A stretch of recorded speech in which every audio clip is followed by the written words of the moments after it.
Hello दोस्तों, तो आज की वीडियो में जानेंगे यूपीएससी प्रीलिम्स और मेंस के लिए आर्ट एंड कल्चर से शॉर्ट नोट्स कैसे बनाएं।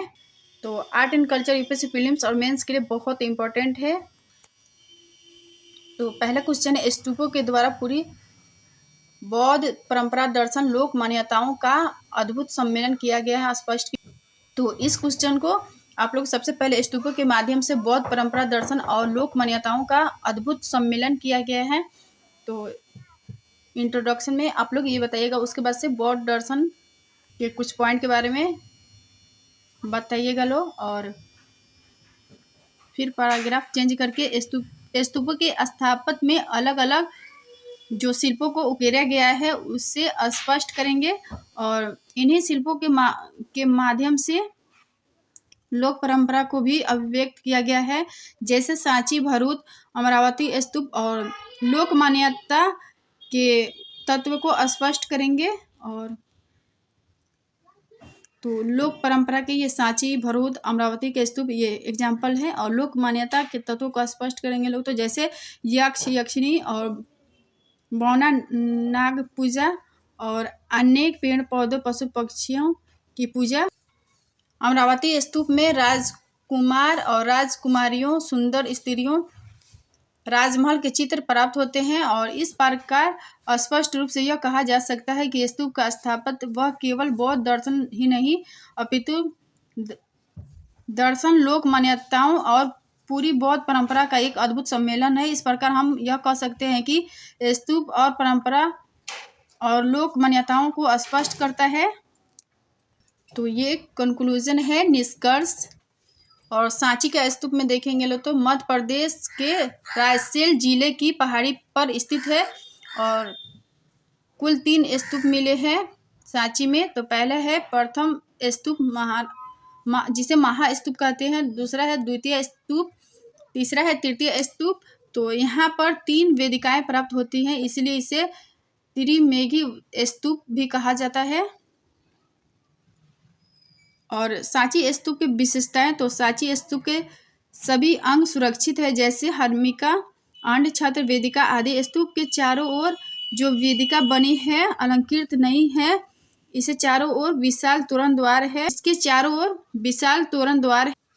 और सांची का तोरण द्वार शिल्पकला के लिए स्पष्ट रूप से जाना जाता है। तोरण द्वार में भगवान बुद्ध का जन्म और ग्रह त्याग, संबोधि और महाचंद्र परिवर्तन, महापरिनिर्वाण, और ये जो परंपरा है हीनयान परंपरा को प्रदर्शित करती है। और बुद्ध के जीवन को जातक कथाओं के माध्यम से भी इस स्तूप में प्रदर्शित किया गया है। तोरण द्वार में भगवान बुद्ध के जन्म, ग्रह त्याग, संबोधि, महाचक्र परिवर्तन, महापरिनिर्वाण, और ये परंपरा हीनयान परंपरा को प्रदर्शित करते हैं। और बरेडियों में हाथी, सिंह, घुड़सवार आदि के चित्र रिक्त स्थानों पर उकेरे गए हैं। तोरण द्वार पर जीवन के अनेक पक्षों से संबंधित विषयों को उठाया गया है। तोरण द्वार पर जीवन के अनेक पक्षों के चित्र, जैसे यक्ष, यक्षिणी और ब्रह्मा, इंद्र, लक्ष्मी, बौना, पशु पक्षी एवं लताओं के चित्र बनाए गए हैं। सांची को बनाने के जो तकनीक थी उसे हाई रिलीफ तकनीक के द्वारा बनाए गए हैं। और स्तूप संख्या 2 देखेंगे लोग सांची के, तो स्तूप संख्या 1 जिसे महास्तूप के पश्चिम हिस्से में इसे निर्मित किया गया है। और ये स्तूप संख्या 1 से कुछ मामलों में अलग रखती है, जैसे महास्तूप के वेदिका पर अलंकरण नहीं, किंतु यहाँ पर वेदिका पर अलंकरण है। मेघी, हर्मिका और छत्र की संरचना प्राप्त नहीं होती है। तोरण द्वार भी प्राप्त नहीं होता है। स्तूप संख्या 2 द्वितीय बौद्ध संगति के आचार्यों के अस्थि अवशेषों संबंधित है। द्वितीय बौद्ध संगति के अध्यक्ष सोवाकामी और कला शोक के शासक के समय में हुआ था। और द्वितीय बौद्ध संगति 383 ईसा पूर्व में हुई थी, और स्तूप हीनयान की परंपरा से संबंधित था। और सांची स्तूप की संख्या 3 में महास्तूप के उत्तर पूर्व दिशा में स्थित है। और वेदिका है छोटा स्तूप। तोरण द्वार केवल एक प्राप्त होता है, और छत्र भी प्राप्त होता है, किंतु इसका शिल्प महास्तूप के शिल्प से निम्न स्तर का है। सारिपुत्र और महामोग दलायन से जुड़ा हुआ है। इन्हीं के अस्थियों अवशेष पर निर्माण किया गया है। और सांची के तीनों स्तूपों के ऊपर संक्षिप्त टिप्पणी कीजिए अगर क्वेश्चन आ जाए पीसीएस लेवल में, क्योंकि यूपीएससी में ऐसे क्वेश्चन नहीं पूछ सकता है, तो आप लोग अच्छे से लिख सकते हैं। लोग भरहुत स्तूप में देखेंगे लोग तो मध्य प्रदेश के सतना के पास स्थित है। वर्तमान में इसकी संख्या समाप्त प्राय हो चुकी है। और तोरण द्वार और वेदिका प्राप्त हुई है। इस स्तूप का निर्माण अशोक के समय में करवाया गया था और 4 तोरण द्वार वेदिका की संरचना प्राप्त हुई है। लाल पत्थर का प्रयोग किया गया है। इसके विभिन्न प्रकार के शिल्पों को उकेरा गया है। वेदिका के ऊपर भगवान बुद्ध के जीवन के अनेक पक्षों को प्रदर्शित किया गया है और जन्म, गृह त्याग, संबोधि आदि और जातक कथाओं को भी बताया गया है। यक्ष, यक्षिणी, नाग, पशु, पक्षी, पुष्प, लताएं का अंकन किया गया है। और भरत स्तूप का पूर्वी तोरण द्वार पर बहुत अच्छा अलंकरण किया गया है। जैसे कई ऐतिहासिक घटनाओं को प्रदर्शित किया गया है, जैसे जीत के द्वारा धर्म चक्र की पूजा और अजात शत्रु के द्वारा बुद्ध की पूजा का दृश्य और जंगल के हाथियों और नाग का अपने परिवार के साथ बुद्ध की पूजा का अंकन प्राप्त होता है। अमरावती का स्तूप तो आंध्र प्रदेश के गुंटूर जिले में स्थित है। सातवाहन शासकों मौर्योत्तर काल में करवाया गया था और स्तूप की आकृति घंटाकार है। शीर्ष पर हर्मिका की संरचना है। हर्मिका के ऊपर छत्र है। स्तूप के चारों ओर वेदिका प्राप्त होती है, लेकिन तोरण द्वार सांची और भरहुत से अलग है। और प्रवेश सदा और सहज खुला हुआ प्रवेश था। खुले मार्ग द्वारा सदा सहज खुला हुआ प्रवेश था। और प्रवेश द्वार के सामने 5 सुंदर स्तंभ बनाए गए हैं, जिसको आयक स्तंभ कहते हैं। और अंड वेदिका आयक स्तंभ पर शिल्प की संरचना प्राप्त होती है। अंड के ऊपर हीनयान के प्रमुख प्रतीक उन्हें अंकित किया गया है। और महायानी परंपरा में बुद्ध को मुनि के रूप में दिखाया गया है। यहाँ के शिल्प में महिला पुरुष के चित्र, दुबले पतले और चरहरी काया के चित्र प्राप्त होते हैं। अमरावती स्तूप में देखेंगे तो लोक जीवन से संबंधित पक्ष के भी अंकन दिखाई देते हैं, जैसे राज परिवार के सदस्यों के चित्र, जैसे राजा रानी आदि। और तमाम महलों के चित्र बहुत ही बारीकी से किया गया है। और पशु पक्षी, पेड़ पौधों एवं लताओं का चित्रण किया गया है। स्त्री पुरुष के आकृतियों में भावों का प्रदर्शन काफ़ी बेहतर किया गया है। और कला, तकनीकी और दक्षता भरहुत सांची के स्तूप से अलग है। मंदिर में देखेंगे तो प्राथमिक शिक्षा चित्रात्मक होती है और मंदिर ईश्वर का चित्रात्मक स्वरूप है। जहाँ हम जाते हैं तो ये हमें नैतिक शिक्षा प्रदान करते हैं, अर्थात प्राथमिक पाठशाला है। मंदिर की शैली में देखेंगे तो नागर शैली है, द्रविड़ शैली और बेसर शैली। तो मंदिर की शैलियों को 3 भागों में बांटा गया है। पहला है नागर शैली, दूसरा है द्रविड़ शैली, तीसरा है बेसर शैली। तो एक एक टॉपिक को समझेंगे लोग। मंदिर में देखेंगे लोग तो सांस्कृतिक शिक्षा, आर्थिक पहलू, राजनीतिक पहलू, धार्मिक पहलू, सामाजिक पक्ष प्रतिनिधित्व करते हैं। और ये नागर शैली है, उत्तर भारत की ये शैली है। और बेसर शैली है ये। और ये द्रविड़ शैली है, पल्लव, चोल और विजयनगर शासकों के समय में विकसित हुई है द्रविड़ शैली। तो आप लोग मेंस के एग्जाम में इस मैप को बना सकते हैं लोग आंसर राइटिंग करते टाइम।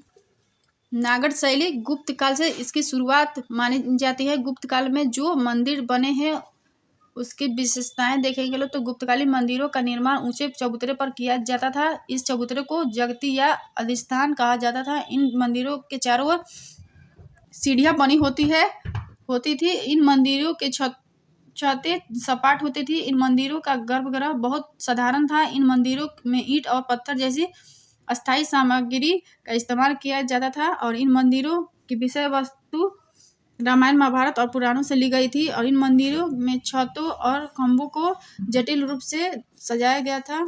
नागर शैली के विकास होता है तो कई क्षेत्रीय शैली के मंदिर विकसित होते हैं। पहला है खजुराहो मंदिर समूह, दूसरा है उड़ीसा समूह के मंदिर, तीसरा है गुजरात समूह के मंदिर, चौथा है राजउताना या राजस्थान समूह के मंदिर। नागर शैली के मंदिर प्रारंभिक चरण में देखेंगे तो पार्वती मंदिर, सांची का मंदिर, दशावतार मंदिर, खजुराहो के मंदिर, कोणार्क के सूर्य मंदिर और माउंट आबू मंदिर राजस्थान में। नागर शैली के मंदिरों में क्षेत्रीय आधार पर स्थानीयता है और उड़ीसा मंदिर इसमें पहला है उड़ीसा मंदिर समूह, दूसरा है खजुराहो या चंडेल मंदिर समूह राजस्थान के मंदिर में, तीसरा है राजस्थान के मंदिर, चौथा है गुजरात के मंदिर और पांचवा है दोआब मंदिर समूह उत्तर पश्चिम से लेकर पश्चिम बंगाल तक विस्तृत है। और नागर शैली में देखेंगे तो 8वीं शताब्दी से 13वीं शताब्दी के मध्य इसका विकास हुआ। तो आप लोग इस पॉइंट को इंट्रोडक्शन में लिख सकते हैं लोग। नागर शैली पे अगर क्वेश्चन आ जाए तो भौगोलिक रूप से हिमालय पर्वत से लेकर विंध्य पर्वत श्रृंखला के मध्य ये पाए जाते हैं। और नागर शैली के विकास तमाम राजपूत शासकों के समय में हुआ था और नागर शैली के मंदिर में क्षेत्रीय आधार पर स्थानीयता प्राप्त होता है। नागर शैली की विशेषताएं तो ये मंदिर ऊंचे अधिष्ठान पर निर्मित किए गए थे और मुख्यतः आकृति चौकोर प्राप्त होती है। गर्भगृह की संरचना चतुष्कोणीय है। गर्भगृह की भुजा से प्रक्षेपण के माध्यम से संरचना बनाई गई है, अर्थात रेखीय शिखर खड़ी रेखाओं को प्रधानता दी गई थी और शिखर पर अम्लक और कलक की संरचना प्राप्त होती है। ये नागर शैली के मंदिर है तो इसे अधिष्ठान या जगत कहते हैं और ये है महामंडप या हॉल भी कहते हैं। ये है अर्ध मंडप और नृत्य मंडप, ये सीढ़ियाँ है और इसे रेखा या शिखर कहते हैं। और ये गर्भगृह है और इसे प्रदक्षिणा पथ कहते हैं और ये अम्लक है और इसे कलश कहते हैं। गर्भगृह के सामने अनेक संरचना प्राप्त होती है जैसे महामंडप, अर्धमंडप एवं नृत्य मंडप। गर्भगृह के चारों ओर चक्कर लगाने के लिए प्रदक्षिणा पथ होता है। द्रविड़ शैली में देखेंगे, ये द्रविड़ शैली के मंदिर है। तो द्रविड़ शैली के मंदिर इसे सहायक मंदिर कहते हैं और ये सहायक मंदिर है और ये गोपुरम है और ये विमान मंडप है और ये जो मंदिर है इसे पिरामिड आकार के बनाया गया है और ये स्तूपिका है, ये तालाब है, ये दोनों। और द्रविड़ शैली में देखें तो इस शैली के मंदिर का विस्तार कृष्णा नदी से लेकर कन्याकुमारी के मध्य तक मिलता है। वर्तमान में क्षेत्र दक्षिणी कर्नाटक, तमिलनाडु और केरल को इसमें शामिल किया जाता है। इस शैली के मंदिरों का विकास अलग अलग वंश के समय में हुआ, जैसे पल्लव, चोल, विजयनगर और नायक वंश के शासकों के समय में हुआ है। और द्रविड़ शैली में देखें 7वीं शताब्दी से 14वीं शताब्दी के मध्य मोटे तौर पर इसका विभाजन माना जाता है। द्रविड़ शैली के मंदिरों की विशेषताएं तो इस शैली के मंदिर अपेक्षाकृत निचली भूमि पर बनाए गए हैं और यहाँ पर ऊंचे अधिष्ठान पर बल नहीं दिया गया है और उसकी संरचना को खड़ा रखा गया है जिसे विमान कहते हैं। मंदिर की संरचना पिरामिड आकार की है। अगली मंजिल निचले मंजिल से छोटी होती है। मंदिर की सर्वोच्च शिखर पर स्तूपिका प्राप्त होती है। गर्भगृह के चारों ओर प्रदक्षिणा पथ प्राप्त होते हैं। ये मंदिर बाउंड्री वाल से घिरे होते हैं। इसमें तालाब की संरचना प्राप्त होती है और सहायक मंदिर का भी निर्माण किया जाता है कभी कभी। और प्रवेश करने के लिए विशाल एवं भव्य गोपुरम की संरचना प्राप्त होती है। बेड़सर शैली की मंदिर है तो ये गर्भगृह है, महामंडप है, स्तंभ हॉल है, ये सीढ़ी है और इसे ढोलनुमा आकृति कहते हैं और ये स्तूपिका है। बेड़सर शैली के मंदिर कृष्णा नदी से विंध्य पर्वत शैली के बीच यह शैली विकसित हुई है। 7वीं शताब्दी से लेकर 13वीं शताब्दी के मध्य विकास हुआ और पश्चिम के चालुक्य शासकों के से लेकर होयसल शासकों के समय विकसित हुई है। और कन्नड़ प्रदेश, ऐहोल, पडक्कल और बादामी में इस शैली के मंदिर बहुतायत में प्राप्त होते हैं। तो अगर बेड़सर शैली के मंदिर पे क्वेश्चन आ जाए तो आप लोग ये इंट्रोडक्शन में लिख सकते हैं लोग ये पॉइंट। और बेड़सर शैली की विशेषताएं तो यह मौलिक शैली नहीं है, इसमें नागर शैली और द्रविड़ शैली का मिश्रण दिखाई देते हैं। और इसकी संरचना ढोलनुमा पीपानुमा है और द्रविड़ शैली के कुछ तत्वों सीधी लिया गया है से जैसे मूल संरचना विमान मंडप, छत आधारित स्तंभ, पिरामिड आकार का शिखर, स्तूपिका भी प्राप्त होती है। नागर शैली से विमान में ताकों का निर्माण, अलंकरण और प्रतीकों का प्रयोग किया गया है। नागर शैली का मंदिर विभिन्न क्षेत्रीय प्रारूप तो गुप्त काल 4वीं सदी से 6वीं शताब्दी तक इसका विकास हुआ है और गुप्तोत्तर काल या पूर्व मध्यकाल सामंतवाद के काल है। पूर्व मध्यकाल में 9वीं शताब्दी से लेकर 13वीं शताब्दी के बीच मंदिरों का बड़े पैमाने पर निर्माण हुआ है। नागर शैली में क्षेत्रीय शैलियाँ हैं।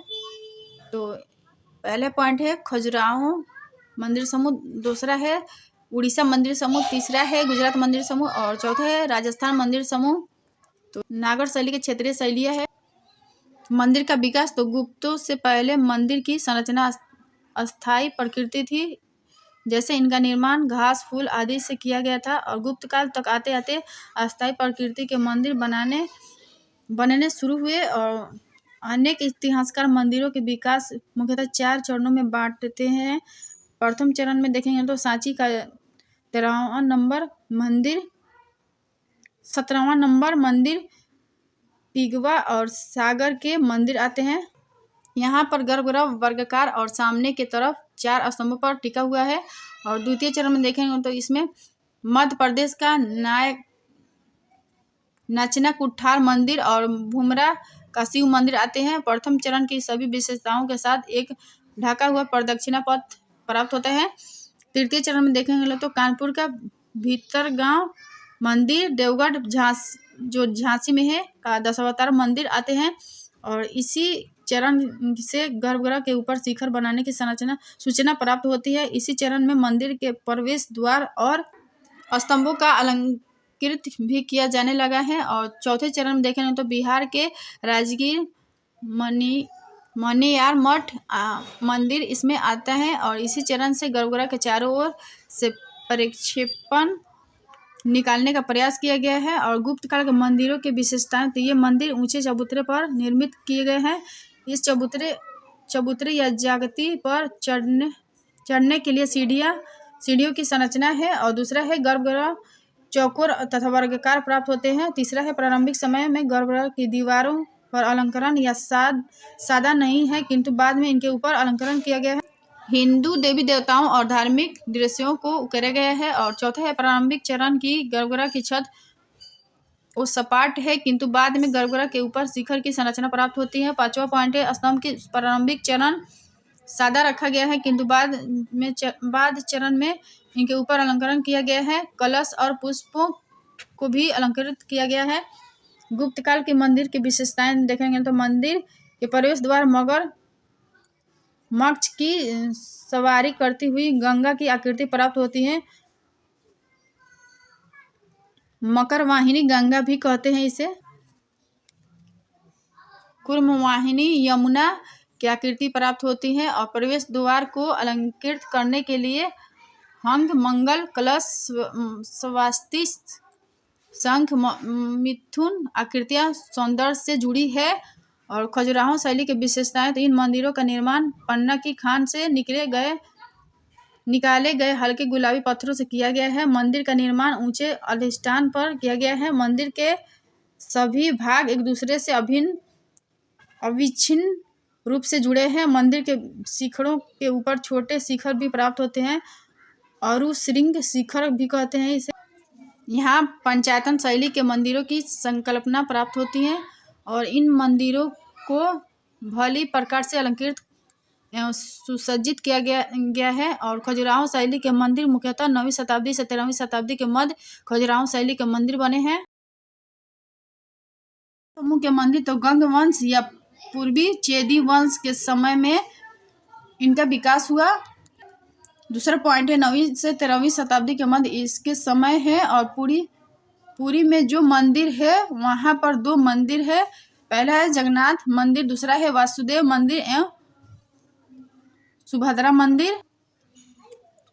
भुवनेश्वर के मंदिर में देखेंगे तो परशुरामेश्वर मंदिर और भुवनेश्वर मंदिर, लिंगराज मंदिर दिखाई देंगे और कोणार्क मंदिर में सूर्य मंदिर आते हैं। और उड़ीसा शैली के मंदिर की सामान्य विशेषता, तो पहला पॉइंट है मंदिरों के निर्माण में ग्रेनाइट पत्थरों का इस्तेमाल किया गया है। दूसरा पॉइंट है स्तंभों की संरचना अनुपस्थित है। तीसरा पॉइंट है मंदिर के विभिन्न हिस्सों में स्थानीय नाम प्राप्त होते हैं। गुजरात समूह या सोलंकी समूह के मंदिर में देखेंगे तो चालुक्यों के समय इसका निर्माण प्रारंभ हुआ और इसमें 2 मंदिर है। पहला सोमनाथ का शिव मंदिर, दूसरा है रुद्रमल मंदिर। गुजरात समूह या सोलंकी समूह के मंदिर की विशेषताएं, तो पहला पॉइंट है मंदिर का चबूतरा चौकोर नहीं है बल्कि अर्ध गोलाकार है। दूसरा पॉइंट है स्तंभों का निर्माण बहुसंख्यक रूप से किया गया है। और तीसरा पॉइंट है शिखर में भी विशेष प्रयोग किए गए हैं। इन शिखरों को स्थानीय नाम मंडोहा कहते हैं। और राजस्थान समूह के मंदिर में देखेंगे तो पहला पॉइंट है चालुक्य शासकों के समय में इस शैली को संरक्षण प्राप्त होने लगा। इसमें भी 2 स्थान है। पहला है माउंट आबू, तो आदिनाथ का मंदिर, ऋषभ देव की प्रतिमा मिले हैं यहाँ पे। और दिलवाड़ा में देखेंगे लोग तो दूसरा स्थान है दिलवाड़ा, तो नेमिनाथ का मंदिर, पार्श्वनाथ का मंदिर यहाँ पर दिखाई देगा। पार्श्वनाथ के मंदिर में काले तथा सादे संगमरमर का प्रयोग किया गया है और यहाँ के दीवार, छतों, स्तंभों सभी पर बारीक नक्काशी की गई है। और द्रविड़ मंदिर शैली में देखेंगे तो पल्लव काल, चोल काल, विजयनगर, नायक काल तक पहुंचती है यह शैली। और द्रविड़ मंदिर शैली के प्राथमिक चरण का समय 7वीं से 9वीं शताब्दी के समय था। 7वीं से 9वीं शताब्दी के मध्य पल्लव काल में द्रविड़ मंदिर शैली दिखाई देती है। और चोल शासक 9वीं से 13वीं शताब्दी तक चोल शासक का काल था। विजयनगर के समय 14वीं से 16वीं शताब्दी का है। नायक काल में देखेंगे तो 16वीं से 17वीं शताब्दी का समय नायक वंश से संबंधित है। और पल्लव काल में देखेंगे तो द्रविड़ मंदिर के विकास की प्रारंभिक अवस्था यही से प्रारंभ होती है। सर्वप्रथम रॉक कट करके मंदिरों का निर्माण किया रॉक को कट करके मंदिरों का निर्माण किया गया है। फिर इसके पश्चात संरचनागत मंदिरों का निर्माण किया गया है। इस काल के मंदिरों को समझने के लिए कई चरणों में बांटा गया है। पहले पॉइंट है प्रारंभिक चरण महेंद्र वर्मन शैली, तो 610 ईस्वी से 640 ईस्वी के बीच इसके समय अवधि है। और इसी चरण में सबसे पहले पहाड़ियों को काट कर मंदिर बनाने की परंपरा प्रारंभ हुई। इसमें मंदिर बनाने के लिए पहाड़ियों को सामने से काटा गया है। इसके आगे एक कक्ष भी निर्मित किया गया है। और मामल शैली या नरसिम्हन वर्मन शैली, तो 640 ईस्वी से 674 ईस्वी के बीच इसका समय माना जाता है। इसमें मंदिर को बनाने के लिए पहाड़ी को ऊपर से काटा गया है। इसको ही रथ मंदिर, सप्त पगोड़ा के रूप में जानते हैं। और इस शैली के मंदिरों में महाबलीपुरम के साथ रथ मंदिर प्रमुख है। जैसे एग्जाम्पल के तौर पे देखेंगे लोग तो युधिष्ठिर रथ, भीम रथ मंदिर और अर्जुन रथ मंदिर, नुक्कल रथ मंदिर और द्रौपदी रथ मंदिर और गणेश रथ मंदिर, ब्लैक कुंडी रथ मंदिर आदि। इस शैली के मंदिर में बेहतर तक्षण के मतलब होता है नक्काशी कार्य किया गया है। नरसिम्हवर्मन द्वितीय राजसिंह शैली में देखेंगे तो 670 ईस्वी से 700 ईस्वी के बीच इसके विकास के समय है। और यहाँ पहली बार पहाड़ियों को काटकर जो मंदिर बनाने की परंपरा रही थी उससे बंद कर दिया गया। और इस समय संरचना के आधार पर मंदिर बनाने का कार्य शुरू हुआ। और महाबलीपुरम का अशोर मंदिर, कांची का कैलाश मंदिर और वैकुंठ का पेरुमाल मंदिर प्रमुख है।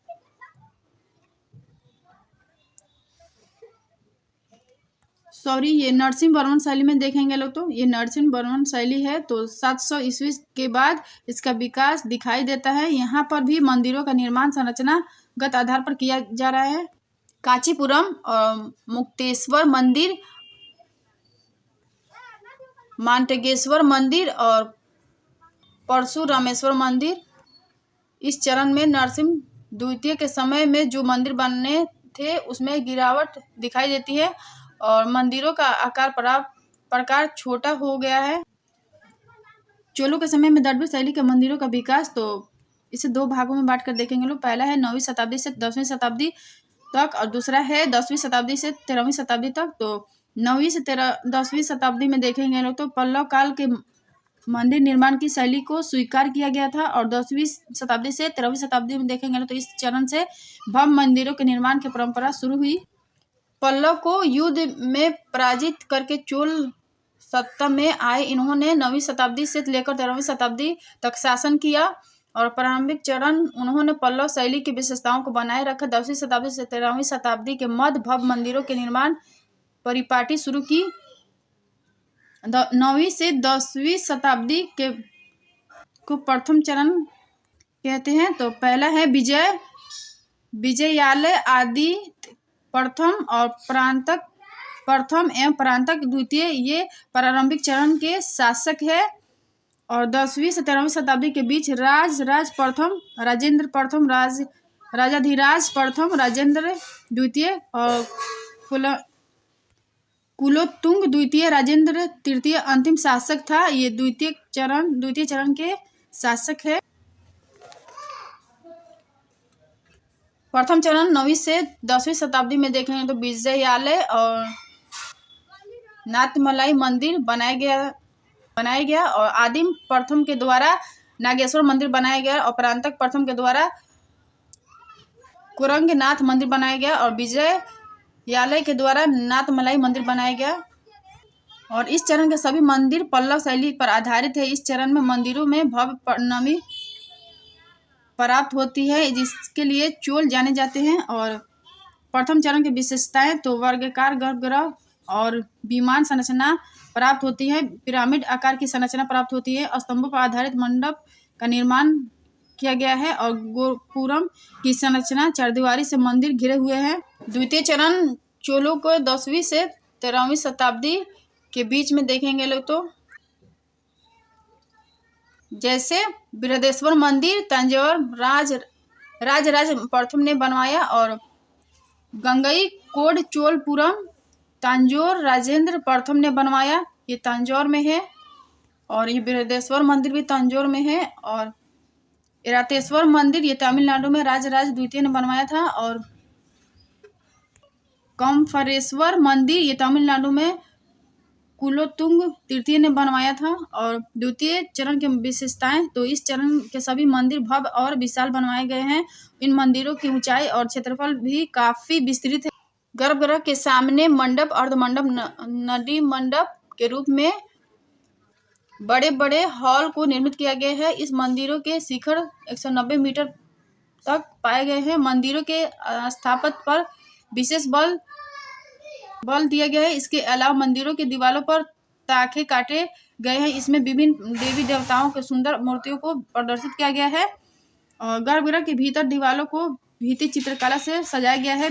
और चित्रकला जो सजाया गया उसके विषय देवी देवता, रामायण, महाभारत एवं पौराणिक कथानक को प्रदर्शित किया गया है। विजयनगर साम्राज्य के समय द्रविड़ मंदिर कला में देखेंगे तो आप लोग ये इंट्रोडक्शन में लिख सकते हैं लोग 14वीं शताब्दी से 16वीं शताब्दी तक विजयनगर साम्राज्य के समय माने जाते हैं। और दक्षिण भारत में चोलों के शासन की समाप्ति के बाद हरियर और बुक्का के द्वारा मोहम्मद बिन तुगलक के शासनकाल में 1336 ईस्वी विजयनगर साम्राज्य की स्थापना की गई। और विजयनगर साम्राज्य में 4 वंशों के द्वारा शासन किया गया। पहला है संगम वंश, दूसरा है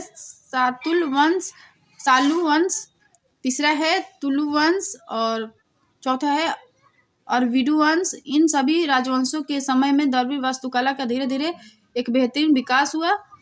और विजयनगर साम्राज्य के कुछ प्रारंभिक प्रमुख मंदिर के नाम तो जैसे नल्लौर का विष्णु मंदिर तमिलनाडु में है और पनपाती के मंदिर हम्पी जो कर्नाटक में है और वरदराज मंदिर कांचीपुरम तमिलनाडु में है। विट्ठल स्वामी मंदिर हम्पी में है और हजारा मंदिर हम्पी में है और विरूपाक्ष मंदिर हम्पी में है। और विजयनगर मंदिर की विशेषताएं तो वर्गाकार गर्भगृह और विमान की संरचना है और पिरामिड आकार का शिखर और सर्वोच्च हिस्से स्तूपिका की संरचना प्राप्त होती है। गर्भगृह के आगे मंडप अर्ध मंडप नरी मंडप की संरचना प्राप्त होती है। मंदिर के हिस्से में आले एवं ताखे की संरचना प्राप्त होती है। विभिन्न देवी देवताओं के चित्र गर्भगृह के अंदर भीतर चित्रकारी की गई है। और यहाँ के मंदिरों में सहायक मंदिर की संरचना प्राप्त होती है जिसको वहाँ अमन मंदिर के रूप में जाना जाता है। इस शैली में कल्याण मंडप नाम का एक नया भवन जुड़ा जो स्तंभों पर आधारित हॉल का समान था। इसमें देवताओं के विवाह का आयोजन किया जाता था। और विजयनगर के मंदिरों के स्तंभ पर अनेक प्रकार के डिजाइन और अलंकरण किए गए हैं और स्तंभों की सुंदरता को बढ़ाने के लिए कई पशुओं की आकृतियों को उकेरा गया है। पसंद है तो like share comment and subscribe कर दीजिएगा। Thank you.